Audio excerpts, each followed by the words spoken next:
Heute zeigen wir erstmalig unsere millionenschwere Sportwagensammlung mit nahezu 30 Fahrzeugen. Für euch haben wir uns die Mühe gemacht und jedes einzelne Fahrzeug vor unser Autohaus gestellt.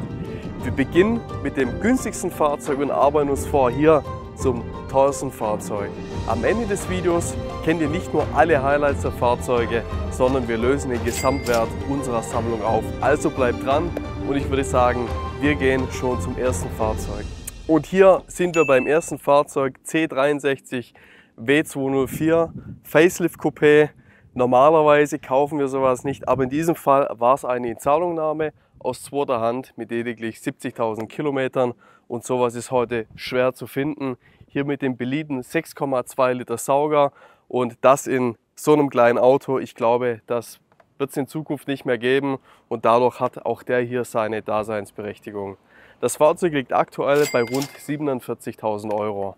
Kommen wir zum zweiten Fahrzeug, 997.2 Carrera S, also Facelift-Variante, 3,8 Liter, 385 PS, ganz klassisch in schwarz-schwarz, etwas über 50.000 Kilometer und bieten wir für 80.000 Euro an. Für jeden, der den Einstieg in die 911 sucht, vielleicht das passende Fahrzeug. Die nächste Generation, der 991.1, hier als letzter Sauger sozusagen im normalen Carrera-Kleid, hier als S mit dem 3,8 Liter Motor und 400 PS. Und was sticht hier ins Auge? Wir haben ein weißes Fahrzeug mit yachtingblauen Interieur. Wurde so als Porsche Werkswagen eben bestellt mit der Keramikbremsanlage, Sportabgasanlage, 18 Wegensitzen, Chronopaket und eben ja, den vollumfänglichen Leder an Türen und Armaturenbrett. Cooles Fahrzeug, bieten wir für 85.000 Euro an und vielleicht die beste Preis-Leistung, die es derzeit im 911-Markt gibt. Ihr seht es, viele Porsche und hier schon der nächste, der 981 Spider. Ein Auto, das viele nicht kennen. Der erste Spider eben im Boxsterkleid und hat auch einen 3,8 Liter mit 374 PS. Und dieses Auto ist wirklich sehr pur. Wir haben die Keramikbremsanlage, was im Übrigen sehr selten ist. Kein PCM, keine Klimaanlage. Also wirklich was für alle da draußen, die was richtig Pures suchen. Vielleicht die ultimative Fahrmaschine. Bieten wir an für 87.000 Euro. Auf zum nächsten. 964 und wir sehen es hier in den Kotflügeln. Es ist ein breiter, aber Achtung, es ist kein Original WTL, sondern wir haben hier einen WTL-Umbau, den ein Mitarbeiter von Porsche damals im Werk hat umbauen lassen mit Originalteilen.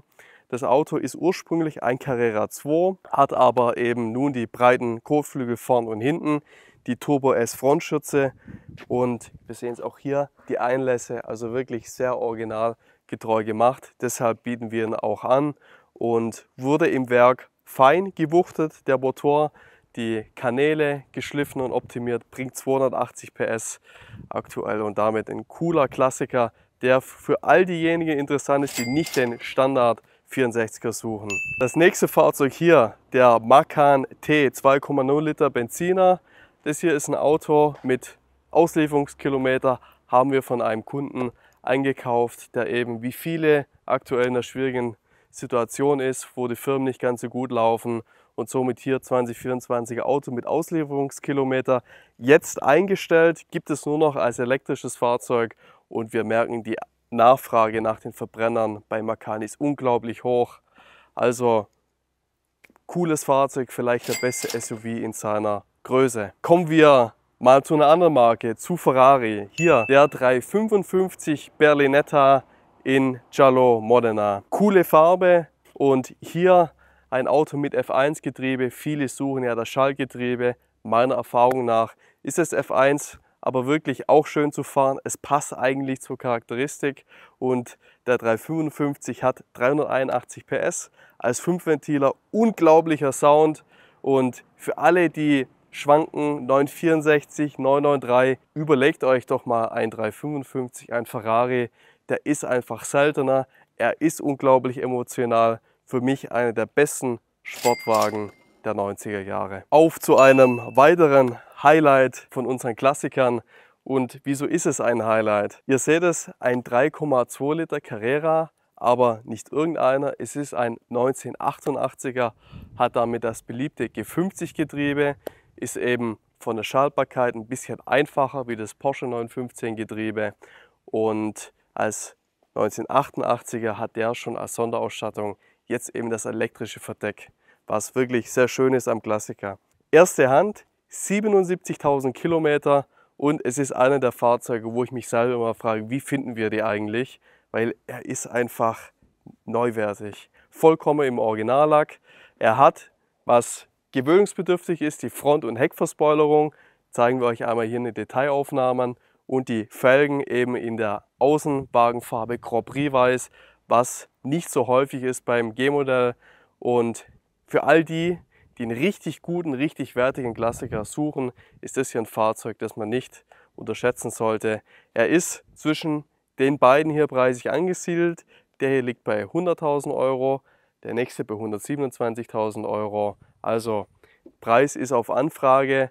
Kommt gerne auf uns zu, falls ihr Interesse habt. Kommen wir zu was Modernerem. Wir machen nicht nur Sportwagen, sondern auch Luxusfahrzeuge, Luxus-SUVs der Marken Mercedes, Bentley, hin und wieder auch Rolls-Royce. Und hier ein GLE 63S, 612 PS aus 2022 mit 12.000 Kilometern, hat Mehrwertsteuer, ist ein Auto, wo glaube ich vieles bietet, was eigentlich viel schöner fährt wie ein G63 und daneben auch noch um einiges günstiger ist. Hier 128.000 Euro in Selenitgrau, der ultimative Alltags-SUV. Der 991.1 GTS, der letzte Sauger mit 430 PS, wahrscheinlich einer der Topseller bei uns, gerade in Schwarz-Schwarz mit den Zentralverschlussfelgen. So muss das Fahrzeug sein. Wir haben hier noch das GTS Interiorpaket, bestehend aus den Kontrastnähten in Karminrot, dem Carbonpaket und eben der Teilleder Racetex Kombination. Absolut cooles Fahrzeug, zukünftiger Klassiker, hat jetzt 60.000 Kilometer, erste Hand mit Mehrwertsteuer, bieten wir an für 125.000 Euro. Und ihr seht schon, es wird immer teurer. Wir haben hier den nächsten 991.1 GT3. Es ist der 3,8 Liter. Viele sagen immer, da muss man vorsichtig sein, die Motoren machen Probleme und das stimmt auch. Aber der hier hat ab Werk einen neuen Motor bekommen und hat noch ein Jahr Porsche Approved, ist aus zweiter Hand mit 22.000 Kilometern. Und wenn man es mal vergleicht, 991.1 GT3 und GTS, die sind preislich fast gleich, aber der hat fast 40.000 Kilometer weniger. Und da finde ich schon die Preis-Leistung bei dem Auto genial, weil man bekommt hier 90% für einen GT3 RS, aber spart sich mehr als 50.000 Euro. Hier der 996.2 GT3, früher ungeliebt, inzwischen immer mehr ein Fahrzeug, das auch sammelwürdig wird. Der hier ist aus erster Hand mit 25.000 Kilometer und damit nicht genug. Er hat sehr viel Porsche Exclusive Optionen, die ich euch einmal zeigen möchte. Zum einen haben wir die Vollschalensitze, die Recaros aus Carbon und wirklich eine Option, die den Innenraum nochmal deutlich wertiger wirken lässt und wie ich finde, gehört an jeden GT3 einfach der Schalensitz. Zum anderen ist vor mir alles in Carbon. Die Luftauslässe, das Kombi-Instrument, die Mittelkonsole, die Verkleidung vom Klimabedienteil, die Türtafeln, selbst die Lautsprecherabdeckung hinten sind in Carbon und damit nicht genug. An der Windschutzscheibe umlaufend ist nochmal ein Carbonrahmen und in diesem Umfang, glaube ich, einmalig, gepaart mit der Kombination aus erster Hand mit 24.000 Kilometer, ist das, ich denke, soweit können wir gehen, einer der besten 996 GT3, die es derzeit am Markt gibt. Deshalb auch hier ein Preis von 140.000 Euro. Vom 996 gehen wir nochmal eine Generation zurück, hier zum 993 und vielleicht könnt ihr schon sehen, es ist eine besondere Farbe und die heißt Vesuvio Metallic. Der 993 Carrera S Vesuvio, an sich ein seltenes Fahrzeug, als Handschalter, je nach Quelle in etwa 100 Fahrzeuge, die produziert wurden. Es ist streng genommen kein Sondermodell, wird aber faktisch derzeit im Markt so behandelt. Was hat er denn Besonderes? Es ist die Außenfarbe. Normalerweise hat er die Türgriffe in einem Aluminium beschichteten Farbton, die Spiegelkappen und auch hinten das Lufteinlassgitter ist normalerweise eben in diesem Aluminiumton gehalten. In dem Fall hier ist es nicht so, weil es sich dabei um ein Exclusive-Fahrzeug handelt. Und was wurde dort alles verändert? Neben den genannten Umfängen, es sind einmal die Bremssättel, normalerweise beim S in schwarz, hier in rot. Und innen das eigentliche Highlight, das Interieur in Kastanienbraun. Die meisten waren Klassikgrau und ich finde hier der Ton passt doch wirklich gut zu der Farbe. Aber damit nicht genug, er hat auch noch die Hardback Sportschalensitze, die man aus dem 993 Turbo kennt oder auch so ähnlich aus dem 993 RS. Absolutes Sammlerfahrzeug, das vermutlich in die USA verkauft wird. Dort haben wir bisher alle Vesuvius hin verkauft. Und gerade der turbobreite, heckangetriebene 993 ist einer der ultimativen Klassiker, wenn man einen ohne Turboaufladung möchte. Und der nächste ist wieder eine Generation vorher. Es ist ein 964 C2 in Schiefergrau mit Schwarz innen und man sieht es an den Felgen. Es ist ein frühes Fahrzeug, also ein 1990er. Und das Highlight ist an dem Auto, er ist aus erster Hand und hat nur 30.000 Kilometer, vollständig original. Deshalb hier ein Auto, das wir ja vom Erstbesitzer gekauft haben. Cooles Auto, eher ein Sammler zum Fahren, fast schon zu schade. Bieten wir für 145.000 Euro aktuell an. So, und es wird etwas neuer. 992 Carrera 4S. Aus erster Hand, Erstzulassung 2024, bisschen über 3000 Kilometer und wirklich perfekter Spec. Weshalb? Wir haben GT Silver Metallic gepaart mit dem RS Spider Rad. Wir haben LED-Matrix abgedunkelt. Wir haben 14 Wege Sportsitze, Liftsystem, Sportabgasanlage, Chrono, erweiterte Lederumfänge, InnoDrive, wirklich alles, was man braucht, das große Panoramadach und wird derzeit für 173.000 Euro angeboten.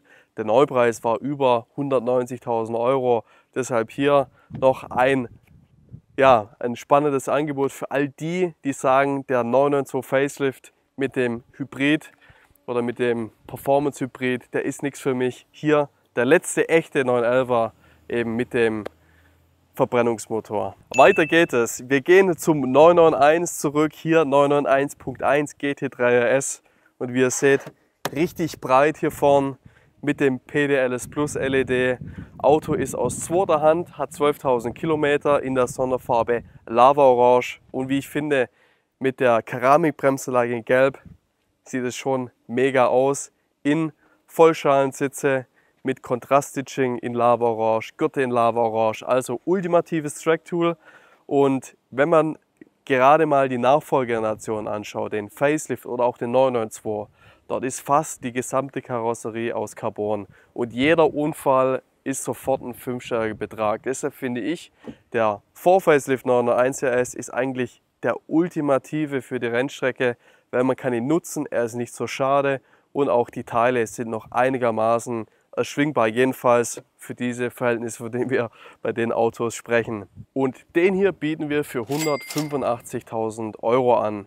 Und hier ist auch schon der nächste RS, der Cayman GT4 RS. War unglaublich gehypt die letzten 2 Jahre, jetzt so langsam kommen die Autos wieder zum Listenpreis. Hier in der Sonderfarbe Shark Blue. Ich finde am 911er schreckliche Farbe, aber hier am GT4 RS in der kleinen Krawallbüchse mega, mega cool.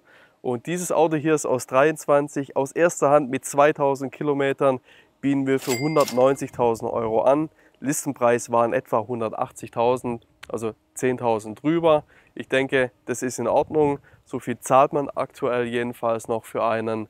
Und was sehr stimmig ist, wir haben innen eben die Sitzeinlagen bei den Schalensitzen in Ocean Blue und sieht einfach mega aus und hat auch Lift. Die ganzen Umfänge, die man braucht, natürlich das Weissach-Paket, also kleines Auto, das viel kann, aber wohl, wo viele sagen, im Grenzbereich doch ein bisschen schwieriger zu fahren als der GT3 RS. So, und dann wären wir auch schon wieder beim 992. Hier als Targa 4 GTS in Schwarz-Schwarz ist einfach die Kombination bei jedem GTS. Immer ganz wichtig, das Zentralverschlussrad Und innen hat der jetzt nicht das GTS-Paket, sondern das Volllederpaket. Finde ich beim offenen Fahrzeug persönlich etwas besser. Dadurch hat er auch die Sitzbelüftung und im Sommer ist es einfach mit offenem Auto das Leder ein bisschen besser geeignet. Wie auch der Macan schon, hier ein Auto, das wir leider von einem Kunden kaufen mussten, bei dem es jetzt für 2024 nicht mehr in die finanzielle Planung reinpasst. Deshalb hier neues Fahrzeug mit eben Tageszulassung auf den Erstbesitzer und mit einem Listenpreis von fast 220.000 Euro bieten wir den jetzt an für nur noch 209.000 Euro. Absolut verrückter Spec, hat Lift, hat sogar Nachtsichtassistent und viele andere kleine Gimmicks. Also mega ausgestattetes Fahrzeug mit über 10.000 Euro Nachlass für euch auf den Listenpreis. Nächstes Fahrzeug, Ferrari Roma. Und an alle Porsche-Fahrer, es muss nicht immer ein 911 sein. Auch der Roma hier ist in einer ähnlichen Preisliga, konkurriert vielleicht so ein bisschen mit dem Turbo S, wobei es ist eher ein GT-Fahrzeug, aber preislich jedenfalls ist er vergleichbar. Der hier ist aus 2022, ein Vorbesitzer, 5.000 Kilometer, bieten wir an für 216.000 Euro. Und ich finde, was an dem Auto wirklich sehr schön ist, dass er in Argento Nürburgring ist. Es ist wirklich ein schlichter Auftritt für einen Ferrari. Wir haben die 20 Zoll Diamond Cut Felgen. Wir haben die Scuderia-Embleme. Passend dazu die Bremssättel in Giallo Modena. Und innen haben wir das JBL-System und ein paar andere Highlights. Also hier wirklich auch zum Listenpreis. In etwa war der bei 260.000 Euro. Sehr, sehr gute Preis-Leistung. Und ich würde sagen, alle, die einen Turbo so ins Auge gefasst haben, schaut doch mal den Roma an. Der ist zwar nicht so performant, der ist zwar in vielerlei Hinsicht nicht so gut, aber ich meine, Design ist doch klasse und es ist eben ein Auto, das man praktisch nie im Straßenverkehr sieht. Und wenn ihr euch nicht damit anfreuen könnt, dann hier 992 Turbo S, hier in Achatgrau mit trüffelbraun Interieur. Auto hat 13.000 Kilometer. Und bieten wir für 220.000 Euro an, ist auch praktisch neuwertig. Der Turbo S als solcher hat ja alle relevanten Optionen schon in der Serienausstattung drin. Der hat zusätzlich noch Lift, die LEDs sind abgedunkelt und ein paar weitere kleine Gimmicks. Aber ja, zum Neupreis auch hier rund 40.000 Euro Nachlass als junger Gebrauchter. Und jetzt hier für mich ein persönliches Highlight, 993 Turbo Arena Rot mit Schwarz. Der letzte luftgekühlte Turbo, 408 PS, einfach Wahnsinn, was man damals technisch auch geleistet hat für das Fahrzeug. Fährt über 300 und in der Farbkombination finde ich ultimativ, ultimatives 90er Jahre Supercar und definitiv ein Klassiker der Zukunft, der sicherlich auch noch preislich jede Menge Potenzial hat. Worauf achten wir bei luftgekühlten? Es müssen bei uns im Regelfall deutsche oder europäische Autos sein und der hier ist sogar ein deutscher mit nur 69.000 Kilometer, also perfekt für jede Sammlung und er hat viele Scheckhefteinträge, er hat viel Originalsubstanz, ein Auto, wie ich finde, das einfach alles kann, Optik, Leistung und auch Emotionen. Für mich eines der Highlights der Fahrzeuge, die wir gerade im Bestand haben und kaufen wir auch immer an. Gute luftgekühlte Autos sind einer unserer Lieblingsfahrzeuge. Hier schon der nächste Turbo S, wie hier beides Turbo S Cabrios, der hier in schwarz mit dem Exclusive-Rad in Aurum. Hat kein Liftsystem, dafür der gelbe Gürtel, hat er noch ein paar andere Highlights, ähnliche Laufleistung und bieten wir an für 225.000 Euro. Also ein bisschen mehr wie der andere, weil er einfach etwas mehr an Ausstattung auch damals hatte. Hier haben wir jetzt noch vielleicht einen der letzten GT3 Sauger. Wir wissen es nicht, ob der Facelift 902 auch noch den 4 Liter haben wird. Der hier ist jedenfalls in PTS Malachitgrün. Eine Farbe, die ich glaube beim 907 damals eingeführt wurde, mit dem Rad in Aurum. Und der hat auch, oder ich finde, er ist effizient konfiguriert. Er hat Lift, er hat Vollschalensitze, er hat eben den Dachhimmel in Alcantara, er hat das LED abgedunkelt. Nicht zu viel Ausstattung in Kombination mit PTS, super cooles Auto aus 2024, Auslieferungskilometer, Mehrwertsteuer. Vielleicht der letzte Touring auch eben als Sauger. Und bieten wir an für 245.000 Euro. Ja, so langsam bewegen wir uns in Richtung 300.000 Euro und kommen hier zum nächsten Ferrari. Ferrari ist ja so die zweite Marke, die wir häufig handeln. Und hier der 488 GTB in ganz klassisch Rosso Corsa. Dieses Auto hier wurde ursprünglich für den Genfer Autosalon als Präsentationsfahrzeug gekauft. Aber der Erstbesitzer war so begeistert von dem Fahrzeug, dass er Ferrari überreden konnte, ihm das Auto vor Ausstellung zu verkaufen. Also er wurde nie ausgestellt und wir haben ihn vom Erstbesitzer erworben. Mega cool ist daran, dass wir Carbon-Elemente haben, wie vorne den Frontdiffusor. Wir haben die Heckblenden hinten in Carbon und innen haben wir das klassische Ferrari Sattelbraun mit Daytona-Stitching, mit dem LED-Lenkrad und unter 10.000 Kilometer aus Erstbesitz, denke ich, auch ein Fahrzeug für die Zukunft. Und wenn man an Ferrari denkt, dann denkt man doch an diese Silhouette, an dieses Design, klassisches Pininfarina-Design, nicht etwas Verwaschenes wie der 296 GTB, sondern ein echter Ferrari. Bevor wir jetzt die 300.000 Euro Marke einmal knacken, kommen wir hier nochmal zu einem Fahrzeug von Porsche, das auch in diesem Fall aus einer Insolvenzmasse kommt. Es ist ein Cayenne Turbo GT. Ihr merkt schon, die Wirtschaft aktuell ist leider nicht ganz so gut und es betrifft auch den Markt. Und dieses Auto hier ist aus 2024 in Kreide und ich meine, schaut euch mal an, wie massiv dieses Auto ist. Ich frage mich immer, wo kommt eigentlich der Hype für die G-Klasse her, wenn es solche Autos gibt. Das Auto fährt nicht nur besser, ich finde optisch persönlich steht er der G-Klasse in nichts nach. Und was die Performance angeht, ist es einfach ein anderer Level. 740 PS, über 300 km/h Topspeed. Es fährt sich wirklich nicht wie so ein Lastwagen, sondern es ist wirklich ein Sportwagen, eben der ein bisschen höher ist und mit dem man mit der ganzen Familie auch Tausende von Kilometern fahren kann. Und was ich persönlich richtig gut finde, ist Kreide mit Interieur in Rot.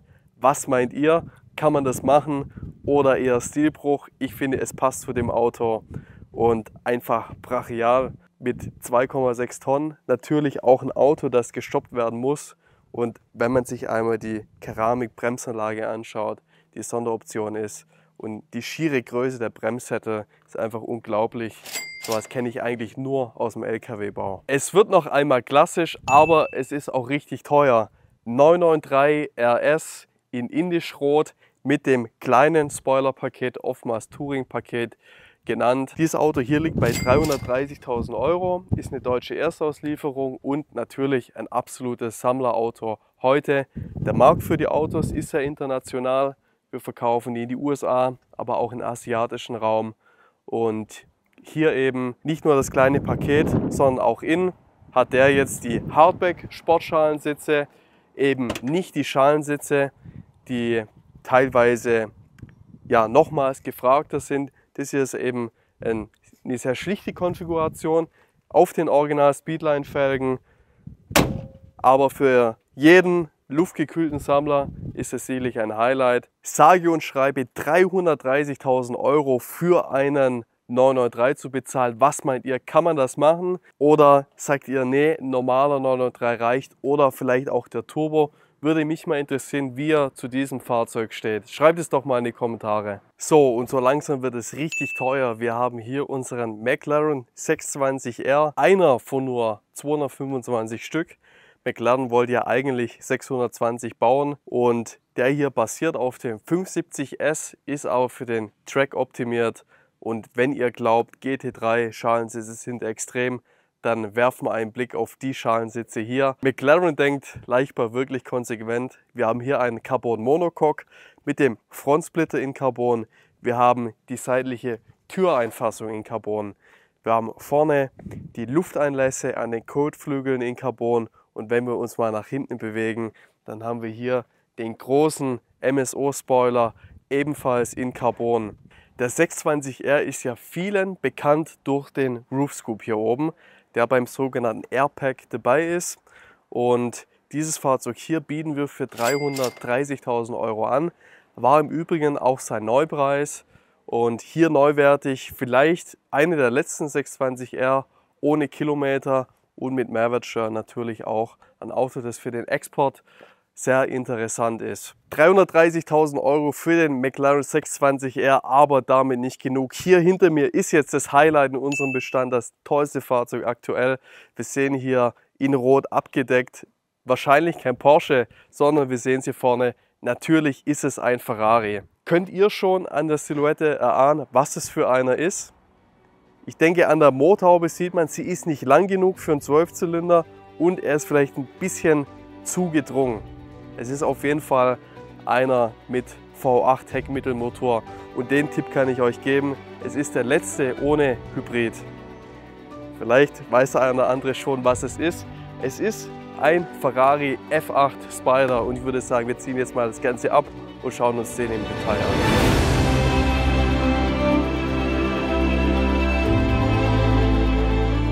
F8 Spider in Grigio Silverstone aus 2022, letztes Produktionsjahr mit nur 300 Kilometern, deutsche Auslieferung, erste Hand mit Mehrwertsteuer, sicherlich auch nicht mehr allzu häufig zu finden.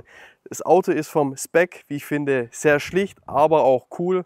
Er hat die Bremssättel hier in Aluminium, die Scuderia-Embleme passen dazu, eben die Logos der Felgen ebenfalls in Gelb gehalten. Das Farbspiel in Silber und Grau setzt sich auch im Innenraum fort. Wir haben zum einen eben hier die Sitze in Crema, also hellbeige, mit den Cavalinos gestickt in Silber.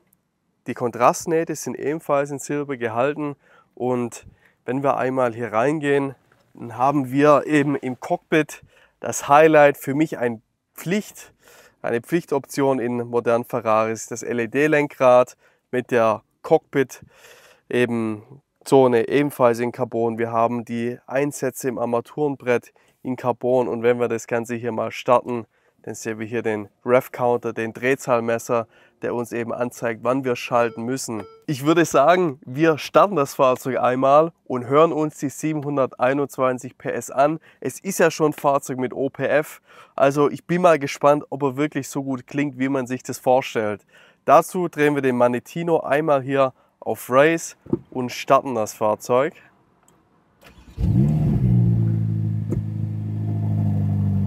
Ist schon mal nicht schlecht, würde ich sagen. Und jetzt geben wir ein paar Gasstöße und schauen, wie der V8 klingt.